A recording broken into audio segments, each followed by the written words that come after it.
दोस्तों आज हम डिप्लोप्लास्टिक और ट्रिप्लोप्लास्टिक को डिस्कस करने जा रहे हैं। The animals in which two germs layers i.e. ectoderms outer layer and endoderms inner layer are present are called diploplastic animals. Example: phylum Porifera and Cnidaria. Number 2, triploplastic.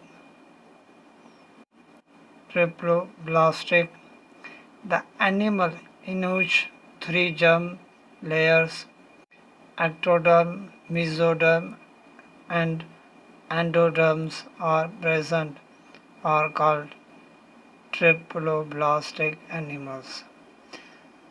These are the structure of diploplastic and triploplastic. Thank you.